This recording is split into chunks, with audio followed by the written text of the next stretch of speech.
This is Marketing Uncomplicated. Hi, everybody, and welcome back. Today, I have Amy Winner, who has spent the last 25 years helping brands turn uncertainty into opportunity. And we're going to dig in a lot because I love the way that plays off. We turn uncertainty into opportunity, which is huge in this market today. Through times of change like recession, competitive pressure, always competitive pressure. So we'll talk more about that as well. Market changes and acquisition. Amy has worked alongside both B2B, so business to business and business to consumer leadership in a variety of industries, building teams and helping companies leverage marketing to grow the business. After spending a decade in Seattle working at SaaS startups, so system as a service, she returned to the East Coast and co-founded Wheels Up Collective. I love the name, a full stack boutique marketing agency that caters to startup and small to medium-sized enterprise companies that are in rapid growth mode. Welcome to the show, Amy, and thanks for joining. Thanks so much. It's great to be here. Likewise, we're super excited to dive in. And, from a fellow marketer, I always like to bounce ideas off of, how folks are doing things. So let's just take a step back, as I always like to do with my guests, and talk about where you were prior to launching Wheels Up.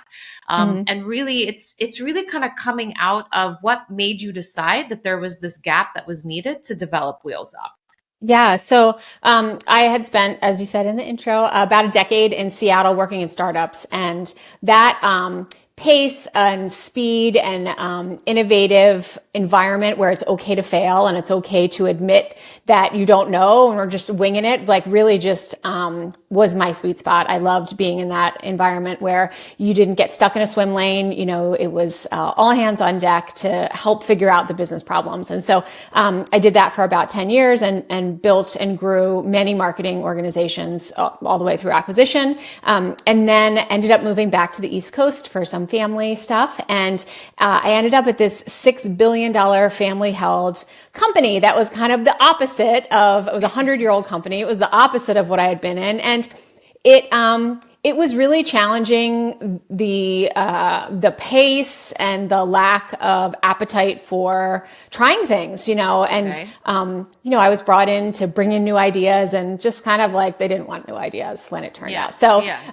decided to, leave there, and it happened to be in, January of 2020 that I decided to leave there. And then, as we all know, the world changed drastically in February and March, and my co-founder, my Wheels Up co-founder, and I had worked together in Seattle for 10 years. And we forget that like everybody was not super tech savvy. No one was as tech savvy during the beginning of the recession as they are now. Like Zoom wasn't a, household brand. And so we had all these colleagues, past colleagues, that were reaching out to us saying like, hey, can you help with this? Can you help with this? These companies' brands were like, rushing to get online during the pandemic and the lockdown. And so, we had a lot of work coming in without really looking for it. And so she and I kind of joked like, hey, let's start an agency. And, here we are 5 years later. There's a missing place in the market for exceptional talent who doesn't want to work a traditional 9-to-5 job. Maybe they have kids, maybe they have hobbies, maybe they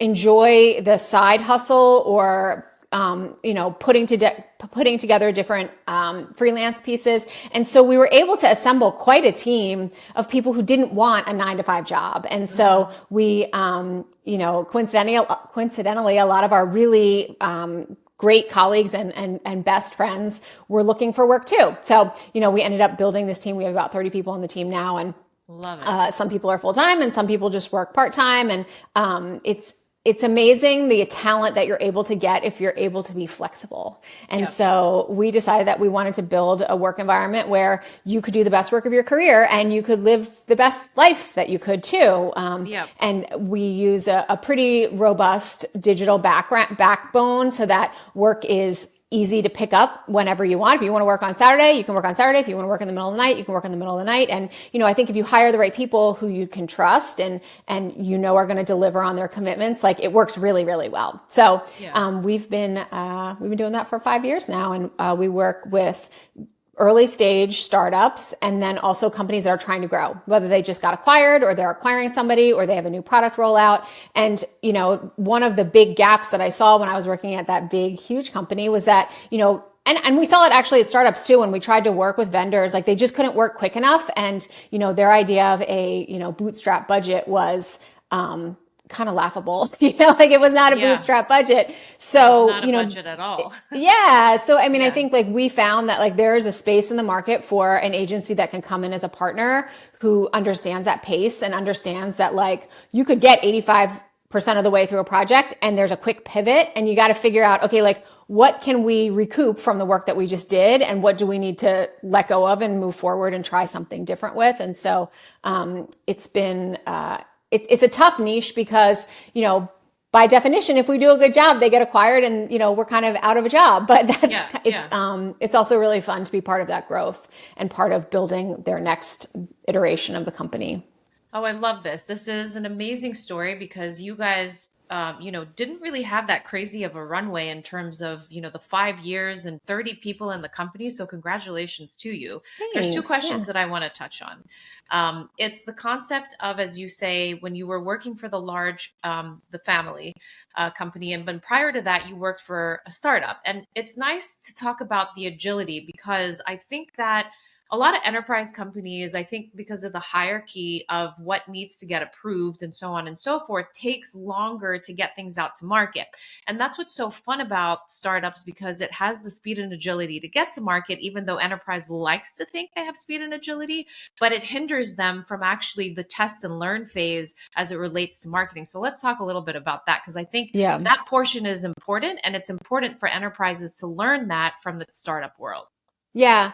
And actually, like, I hadn't really thought about it until now, but one of the main barriers to that agility at that enterprise company, and I'd worked at big companies before too. I worked at an ad agent, the fifth largest ad agency in the world when I got out of college. Like, I've worked at bigger companies too, but it actually was the vendors. Like the vendors were, we ended up, overwriting these contracts and engineering these long-term contracts where you get stuck in this, this is the plan. Like we're betting on this plan for the next year for our entire business. And it like the appetite for vendors to be flexible and test things and like, okay, we're going to do a smaller program.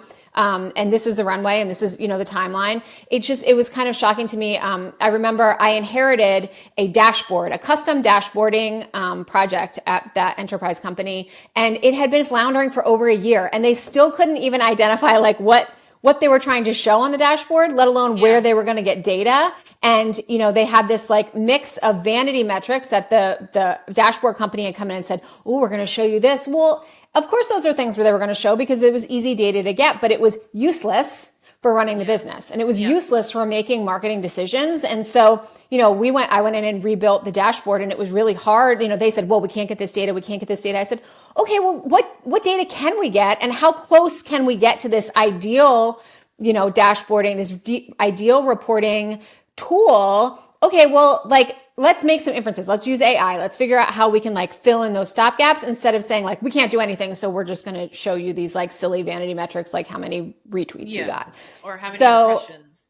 Yeah, it was just, I hadn't really thought about it. Like it was really the vendors that were doing a lot of the slowing the roll because they were choosing that this is what we've always done. So we're going to keep doing it because it's too risky to change it. Yeah.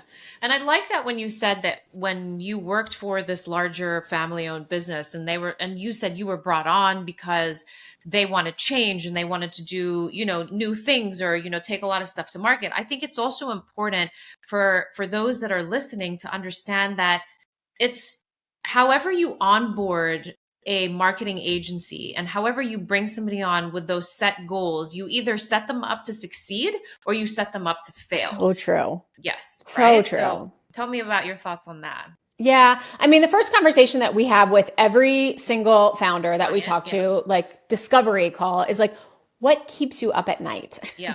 Is it demand? Okay. Well, what kind of demand? Is it new demand? Is it because they all say I want leads? Like it's always revenue, right? Okay. Well, like let's dig into that. Where's the actual revenue problem? Is it that, nobody knows who you are? Is it that you're losing people mid-funnel because you're not able to handle this objection, or you've got this competitive pressure, or your pricing's off, or, and I think that like being able to align your marketing tactics or your marketing programs to those like main problems that are really slowing the company down is the only way that you're going to be able to show quantifiable and meaningful impact from a marketing program. Sure. And I think I'm going to date myself here, but when I started in marketing, it was like a black hole. Like I remember working at companies where marketing was in a different building than everybody, and it was like, we can't quantify this. We're just going to put this billboard up and we're going to see what happens. And there's no possible way to quantify the value. And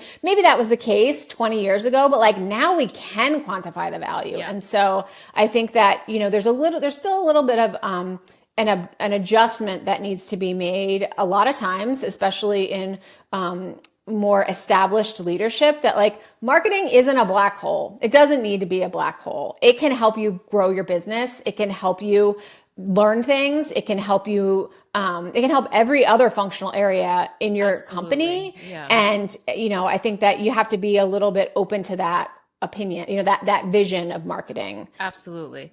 I love that you said that, because marketing has come a long way. As marketers and marketing departments within companies, we have fought our way into the seat at the table, because a lot of the times, a lot of companies may think that marketing is a nice to have, or, so true. Like we don't need this. If a recession happens, the first thing to go is marketing. But first thing to go. Opposite, because it's something you should never stop. And marketing is an ever breathing, continuous learning, like system in flux and in flow. There is maybe things that you take down a notch if there's a recession or something's happening, or you're not making the ROI that you want to, but it's studying and learning how to push forward and what tactics you need to put in place to get to a better, kind of connection of your content and your platforms and your tests and your budget, without saying to heck with this, we're just going to throw our hands up and move and, think of something cut it else. all. Yeah, cut it all, right?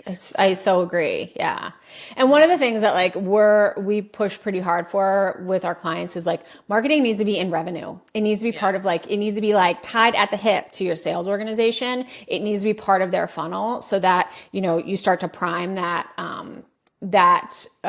belief that marketing is part of driving revenue coming in. And, I think that one of the best moves that marketers can make is to get real cozy with the CFO or the director of finance or whoever in your organization is making financial decisions, and understand what he or she is looking at. Understand like what key metrics they are looking at on a weekly, monthly basis, and figure out how you can tie your marketing reporting to that, so that you can move marketing from a red cost center into a revenue expense. It's something that's driving revenue. And like, I think a lot of times people say, well, I don't have full funnel attribution, or I can't prove this. Like, you can get close. Like, what can you do to get closer to that? And I think that the more you show that, well, I can show this and I can prove this, and we can infer this, and having that conversation with your finance team is going to help build that trust,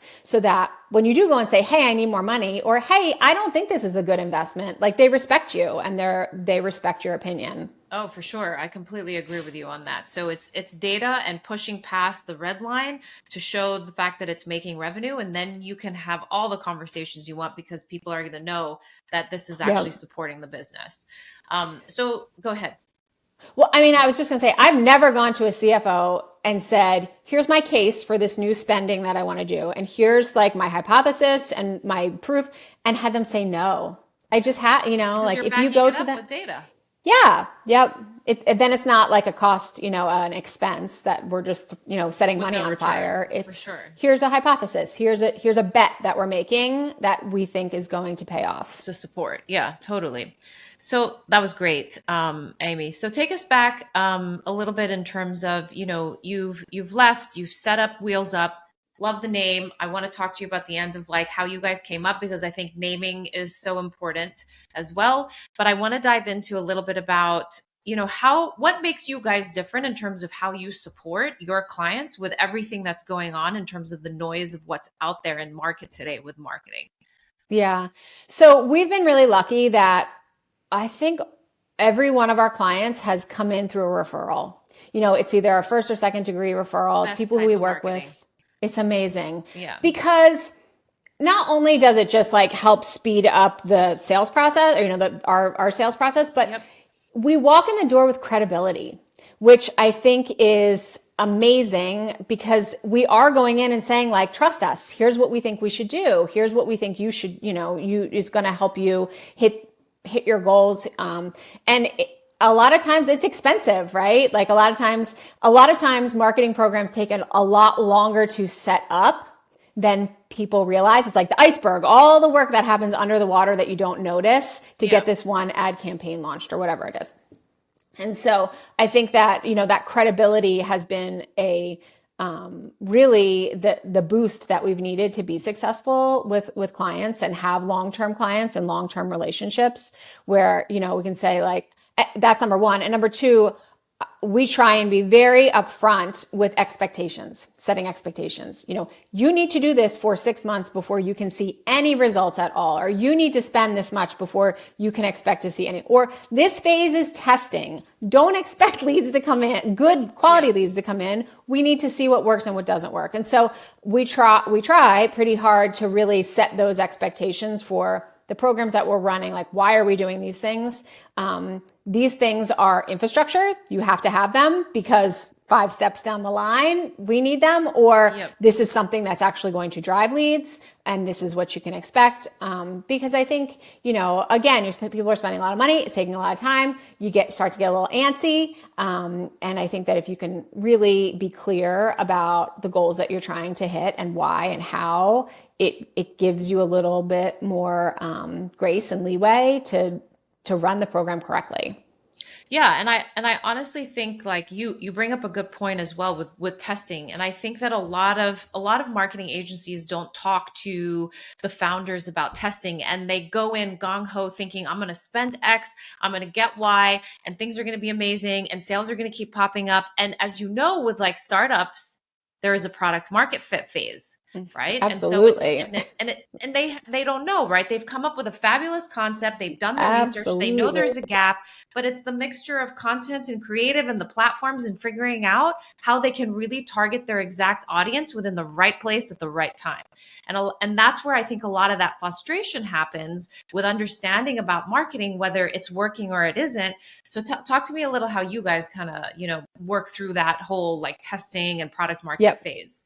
Yeah. So, I mean, even like a step removed from that is, especially with startups, a lot of people don't know that like they have a problem. It's a problem that's been like so ingrained in their life for so long. They take for granted that like, wow, we could solve this. We could do this. Or it's a problem that there's a new, better, faster, cheaper way to solve. And so there's that awareness of you have a problem that's solvable. And then you can start working on branding for this is a company that can solve that. And then you can get to the point where you're, stacking up against another, the other solutions. I mean, it's like there's like a pre-awareness phase that has to happen first. So we believe really strongly in content. We believe that content can be used, like we think about it in 3 buckets. Number 1 is like SEO. And we always talk about SEO as like your 401k. Like nobody likes spending money out of their paycheck, but like you got to do it, right? And it takes a long time. And we don't claim to be an SEO agency that's going to come in and overnight, like jack up your rankings for silly terms that nobody's searching for, which I think a lot of SEO agencies do. We're going to build quality content that has the right keywords that, your competitors are ranking for and you want to rank for. Again, thinking about those problems that people don't even know they can solve. What are the things that they're searching for? And how can we build content that way? And we think about SEO with every piece of content that we build, but we have SEO specific content. And a lot of that is blog posts, and honestly, right now, like we write the first drafts with a lot of that with AI because, ChatGPT or there's a lot of really good tools with that, it is not a good use of our customers' money to spend a writer to have them go do a lot of research for posts that frankly, we will never promote. We don't care if people read. It is simply for the SEO. It's simply for SEO. So we'll write the first draft with ChatGPT or whatever, and then we'll have our editor give it pass over to make sure it's on brand. So the second piece of content that we think about is like the thought leadership. Okay, how can we establish that we have an interesting perspective, that we are thinking about problems in a different way, that we have an opinion that's worth paying attention to? And that can be through speaking engagements at conferences. It can be through podcasts. It can be through, we use the Forbes Council a lot for clients that are a good fit for that. We write a lot of opinion pieces that we then use PR to try and get placed in the right publications that are trying to be very, very, very top of the funnel. Like, wow, this is an interesting perspective.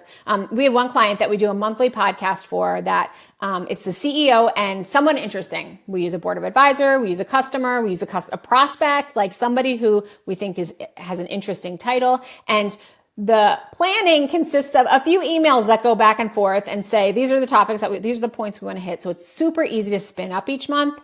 And then they get on the webinar and they chat for 20 minutes, and it's, totally unscripted. And we don't get a ton of registrations for that, but the titles are amazing. The titles are very senior. The titles are the exact kind of people who we want to recognize the brand name when it comes up in conversation. For sure. Yeah. So that's the second bucket. The third bucket is like demand generation content, which is your white papers and your case studies and your ebooks and stuff like that we map very meticulously to a buyer journey to make sure that like it's answering questions that we know our prospects are asking through the buyer journey. And we try and make sure that they see that content at the right time. And so, again, like there's a lot of blurry lines between these three types of content, but, we really believe, especially in a market where you're trying to solve a previously unsolvable problem. Like we're not selling like wallets on Instagram. We're selling like technology that's changing workflows. And so, you need to educate people. You need to help them through that process. For sure. And content's a really good way to do that. Yeah, I love it. A good segue for me here is the whole AI world and really how like agencies are tackling it. And you mentioned really, an AI platform that everybody is quite familiar with which is ChatGPT. Are there other tools that you guys are utilizing to support or kind of ingrain as marketing tech stack tools for your clients' businesses that's further helping them to automate, get things done faster, and so on and so forth? And how do you feel that AI is really contributing to the work that you guys are doing for your clients? Yeah. So this is one of like my soapbox issues because I think like everybody wants a tool to fix it, like give me a tool. Like we have one client that we joke, they're like so oversassed, like the number of like subscriptions that they have, so oversassed, they have a tool for everything. And like when we talk about, I think a lot of times, first of all, those programs, they're expensive. Second of all, they're expensive to implement, to like set them up and to see it, go through the test, go through the pilot, you need to dedicate somebody to do that. You need to dedicate somebody to babysit it. You need to dedicate somebody to decide, did it work or not? Then you need to roll it out to the whole program. You got to bring in IT. You got to, get it into the rest of your tech stack. I think a lot of people see it's only $99 a month or whatever. And look at all these things it promises. Well, there's a lot of hidden costs in there that like, you better be sure that attention is best spent building that into your tech stack and that you're going to make. So, we always really push people to like, I feel there is value. Maybe like I'm old school this way, but like I feel there's value in like gnashing your teeth and figuring out where the really hard parts of your day and your team and your workflow are, and then go find a tool to automate them. A lot of these tools are like too good to be true. And I think that like starting with automation in a simple way, and being very picky about what you add, maybe doesn't make you, an early adopter, but you can be a fast follower. You can, and I think it saves time in the long run. And I think it's good to like be in your data and be in your workflow and really understand like where the pain points are and where your data integrity is a little lacking, because I think it's easy for some of these tools to come in and just say like, it's fixed, Yeah, no, totally. One of the tools that I do love, we have a couple clients actually that use Gong, which is a call recording, and it gives you a transcript, and you can set up alerts for like when competitors' names are in conversations, and it just like we have it integrated to our Slack channel, and like it just pops up like this prospect just talked about this competitor, and here's the clip. Or it also, it uses AI to pull out clips for testimonial type clips. And like, obviously we're not going to just copy and paste those and use those in case studies, but it's really good to be able to skim through those quickly.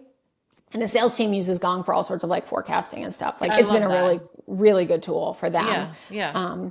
One of the things that like a simple thing that we do on our team, all of our meetings have, like an AI note taker, which like is no big deal, right? But we use that to create to-do lists and recaps. And we've got a channel, in our Slack instance for like, okay, I couldn't make this meeting. Like I can quickly skim. Here are the 5 things that happened. Oh, those are amazing. It just makes it like, how do I, I have so much to absorb, like how do I get through that?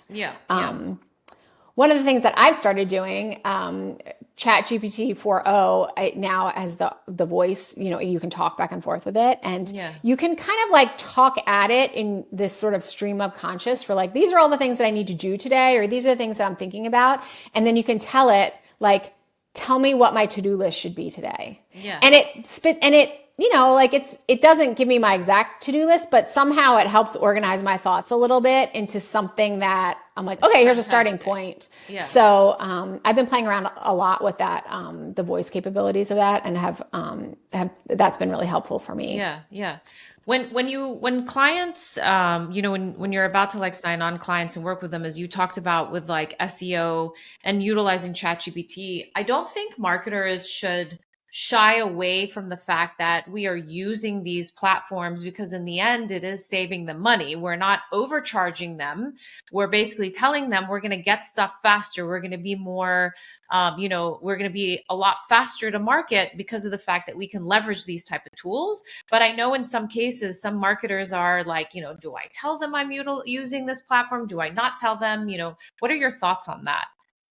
I think it depends on the client. Like we have some clients who don't care, like we're not going to use ChatGPT for thought leadership pieces or for big opinion pieces. I think sometimes, you build credibility with clients. Honestly, most of our clients are like happy to see the number of hours spent on stuff as low as possible so that we can work on more. So I think that it just kind of depends on the client. Some clients were like, of course you're using those tools, and other clients like, you want to be explicit about this is, we use this. And it also depends. Like we have some clients who are like, we don't need to approve every single solitary thing. Like your account manager is, authorized to approve things. And then we have other clients who want to read every single solitary word before it gets published anywhere. So I think it depends, it's building that good relationship with your client and understanding like what is the approval process, what's the chain of command, what's the appetite for these things, and really treating each client as a one-off relationship. Like there is no one size fits all for it. And building a genuine relationship with your champion and your point of contact and your account manager. One of the things that we've been able to do is like keep account managers pretty constant. I think a lot of agencies, it's a little bit of a revolving door with account managers, and it's hard to build that relationship and build the continuity. But that's something that we try really hard to keep the same person working with each client so that it's easy to just move faster. Yeah.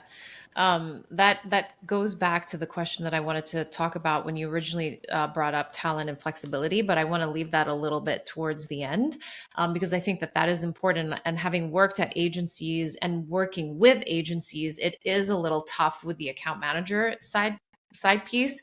But what I want to get into, because we are talking a lot about personalities of like founders and the differentiation, and I think it's important for us to really highlight that as a founder with the business and that you're growing, and I want to get some pointers from you, but I think it's really know thyself as a founder, right? And know what you want out of hiring a partnership like, Wheels Up and And as you talked about, having in-depth conversation with founders and kind of interviewing them as well as them interviewing you. So let's talk a little bit about that flow, because there are times where you down the road can really discover and think to myself, this isn't going to be a good fit, right? And because we're just not going to push past the way this founder is thinking, or, Yeah. all that kind of stuff. So I really want to hear a little bit about that, because I think it's important for us as marketers, and I think it's important for founders to understand that as well. Yeah. Yeah, I think like you hit the nail on the head with like it's just as much us interviewing them as them interviewing us. And like, we've turned clients away, or we fired, we've not fired, we've Yeah. gone separate ways with clients that aren't good fits. And one of the main reason that we started this agency was, because, Elise, my co-founder, and I had come from these like pretty toxic environments. And, we're at a point in our career where we're like, I'm not going to do that anymore. Like, I don't want to spend 70% of my waking hours working with people who I don't like, or I don't agree with, or who I just don't mesh with. And,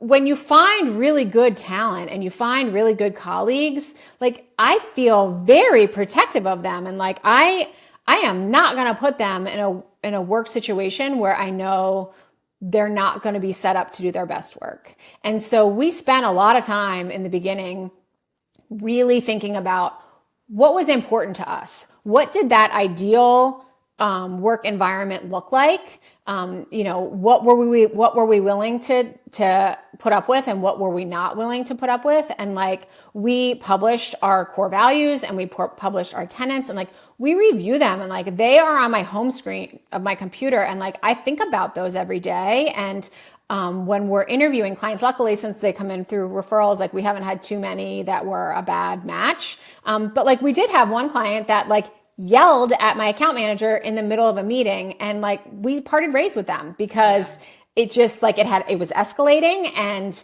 I had a conversation with him afterwards and said like, this isn't okay. And we're partners, Yeah. And he was like, okay, well, that's how I am. And I said, okay, well, let's get you handed off to somebody else. Like, we can make some recommendations, but this isn't a good fit for us. And so, I think that like, it's hard to walk away from business, especially when times are lean or when you're first starting. But I very firmly believe, from an agency perspective and also from the client perspective, like, you spend so much time and energy and like your heart dealing with the wrong clients and the wrong customers, like chasing the wrong customers, selling to the wrong customers, because it takes so much longer to convince them that it's a good fit, implementing them, supporting them once they come on, and then they churn anyway. So like, really being brave enough to walk away from a prospect if you're selling, or a client if you're on the agency side, and say like, this isn't a good fit, and I'm going to use my gut, and I'm going to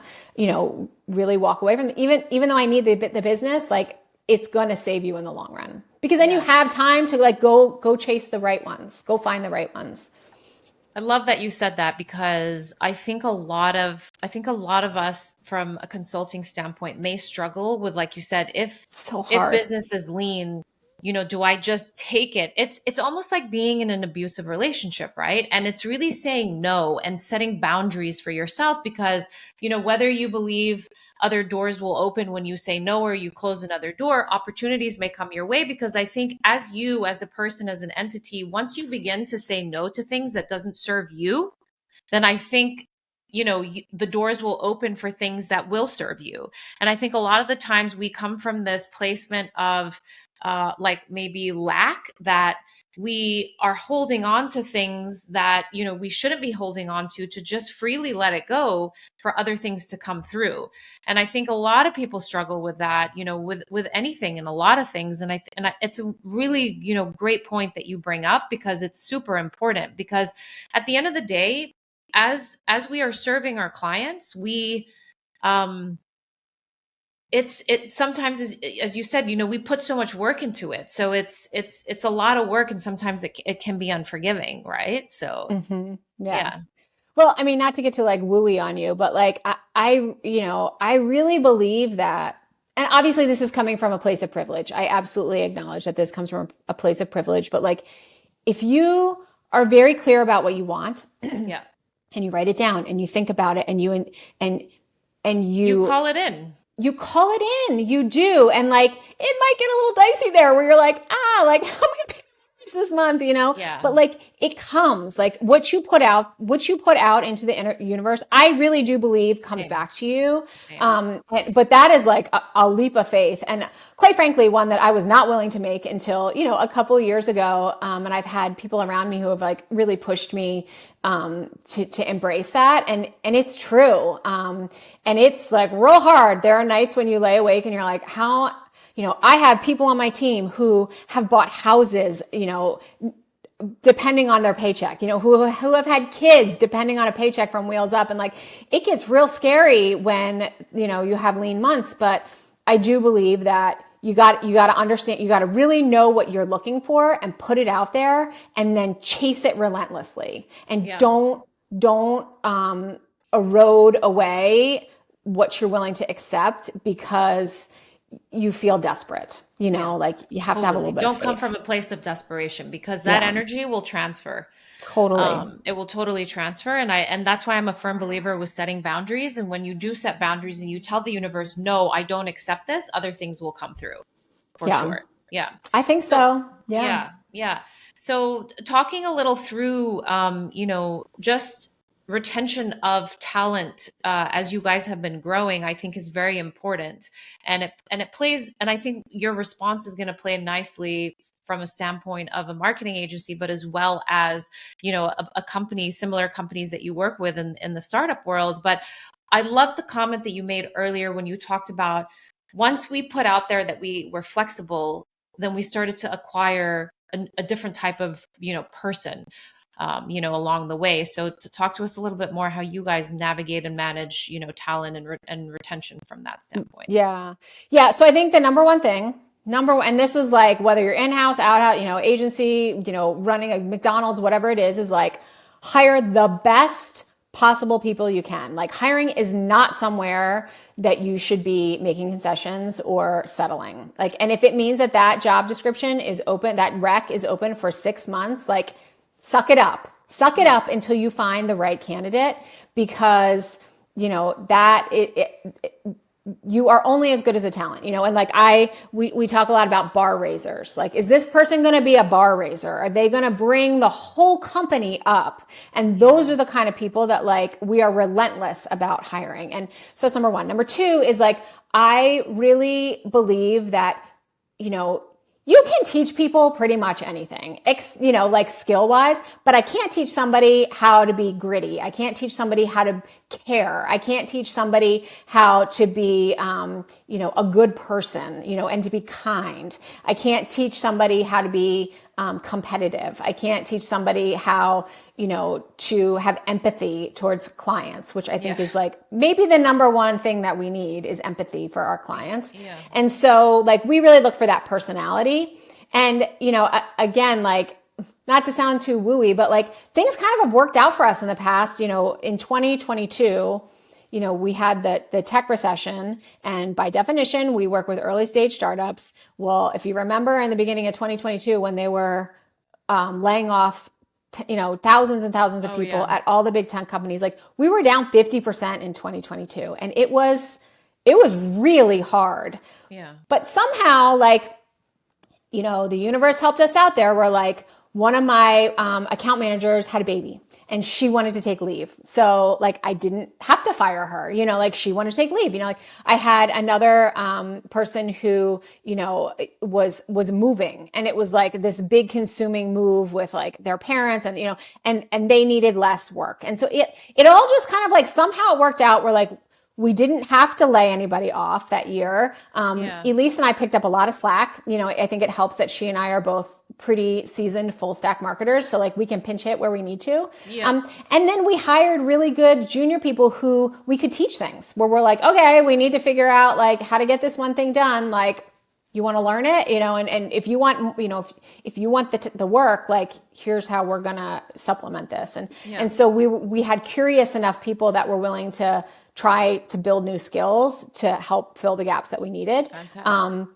So we were really lucky. And, the reverse of that happened, in 2020, no, I'm sorry, 2023, we had a bad year. 2024, like things came roaring back this year. We were up well over 100%, and we were like, now we got to scale really quickly again. And so, like Kara came back from maternity leave. And so, like we had people that were able to, that were ready to jump in. And then, we were able to kind of tap our network to pull in, other good full-time people. But like, it's always hard when you're trying to balance, like, do I have the work for a full-time, to add another full-time headcount?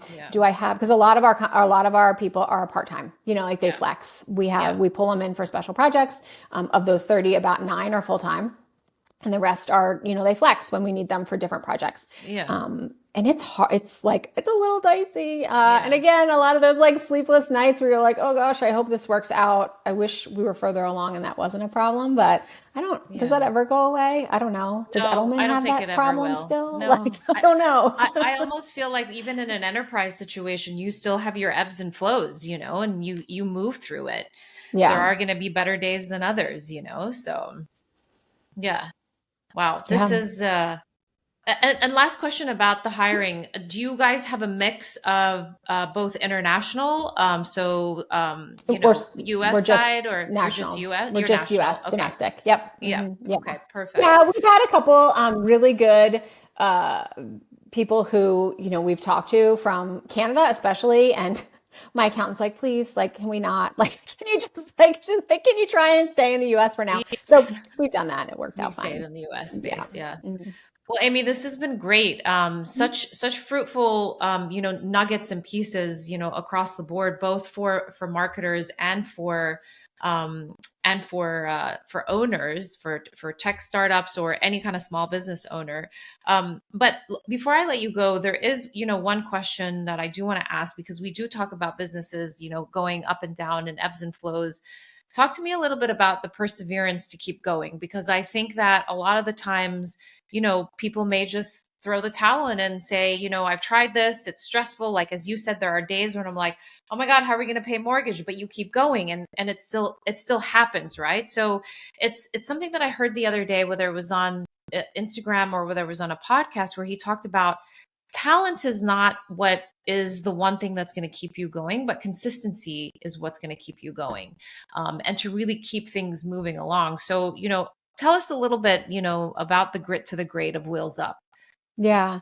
So, for me personally, and I know for Elise, we started this agency because like, I'm never going back to like the old boys club enterprise. Like I'm not doing it. Like I'm too old for that. Like I'm at a point in my career where, I had a CEO throw a chair at me once. Like I'm not doing it. I'm not. Yeah. And again, this comes from a place of privilege where, I'm in a position where I can make that decision. And so she and I have been like so intentional about like, how do we create an environment where like my goal, I feel like my life's work right now is to make Wheels Up the best place for our team to work. Yeah. It's the last job they ever have because they don't need to go anywhere else. They don't want to go anywhere else. They get paid well. They have fulfilling work that, stimulates them their curiosity. It's fulfilling to them. There's enough work that, they're not burned out, that there's balance. And so for me, like, that's like the carrot, right? Like that's the carrot of like, I want to build this.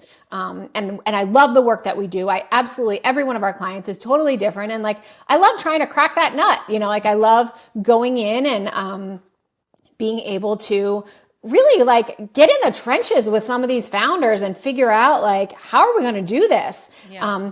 And then like the stick a little bit for me is like, I don't want to go back to that environment. I enjoy the flexibility that this environment, that this setup provides. I was out all last week and like, I did check my email every day, but like I never responded to an email once in a week. Like, how many founders can say that? Like, that's amazing that my team was able to like pick Totally. up the ball and run with it. And so, Yeah. You have a business. It's not a company. What's the saying that they say? Like, if you are constantly attached to your business, you're not running a business. You're basically in another job. That's what it is.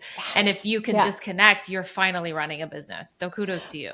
But like we try and do that for everybody on the team. Yeah. Like, Yeah. For like sure. when you're disconnecting, you're out. Like we Yeah. close for the 4th of July week, and we close between Christmas and New Year's because it's like forced vacation, like you need to take off. So, I think that like it's a little bit of that balance where you need everybody in your organization to be inspired. People want to do work that's inspiring to them. At least like the kind of people that we want to attract and the clients that we want to attract. Like we're not talking about somebody who goes and works, in retail because they just need to like punch a time clock. We attract hopefully people who are ambitious and they need to be stimulated. Their curiosity needs to be stimulated. They need to feel like their work is important. Yes. And it's that mix of like giving them that, which is hard. It's hard work. Like we're not giving them a cakewalk job, but like it's so much better than the alternative that like, it's that you have to kind of balance that. I love this part of it and I hate that part of that. And I'm going to keep going forward through the tough times because together that makes it worth it. Yeah, no, totally. Wow. That was so well said. 3 pieces of advice that you could give to founders. Hire the best people you can, like, and be relentless about it. Like that is my absolutely number one. I'm kind of like, this is a repeat of our conversation. Number 2, like know what you want and be relentless about like going after that and don't compromise. And number 3, like, I think you need to genuinely enjoy the work that you're doing. Like I genuinely love the problems that we're trying to solve. I genuinely am inspired by, new technology that people come up with. I genuinely love, a lot of our founders are engineers who did not found their company so they could send emails, right? Like they founded this because they had a really interesting new perspective. And like, I genuinely love working with people like that. And so I think that like, you have to make sure that you're surrounded by those people at least like 51% of the time, like, and I have like my own litmus test for my whole life, with a job because, you're going to have good days and you're going to have bad days. But like, when you're laying in bed and you're kind of half awake in the morning and you're getting ready to start your day, how many days are you like, I have to get up and go to work? And if it's more than like 3 a year, you need to make a change, like where you genuinely loathe getting up, like that's not sustainable. It's not sustainable. Yeah. So figure out a way to make it where like, okay, I don't jump out of bed excited every morning, but like, I'm 51% at least excited to go to work. So I think that you have to find that. Yeah, because life happens at the end of the day. It's not necessarily like, I have to get up and do X, Y, Z. It's everything in culmination together, not just the one thing that you're having Sunday scaries because of, one client. And as we said, if it's that one client that's giving you Sunday scaries, say bye-bye. Get rid of them. Yeah. Get rid of them. Totally. Amy, this has been amazing. Last but not least, you can find Amy Winner on LinkedIn. So that's spelled AMYWINNER. And tell us, I'll link the URL to your website down below, but it's wheelsup.com. Wheelsupcollective.com. Wheels Up is the jet company. So we are not the Uber for jets. Yes. Sadly, I am not there yet, but wheelsupcollective.com. Yeah. Perfect. Well, thank you so much for spending time with us today, Amy. This has been great. And I'm sure a lot of people will find some good nuggets in this. Thank you so much. It was a great conversation. Really appreciate it. Likewise.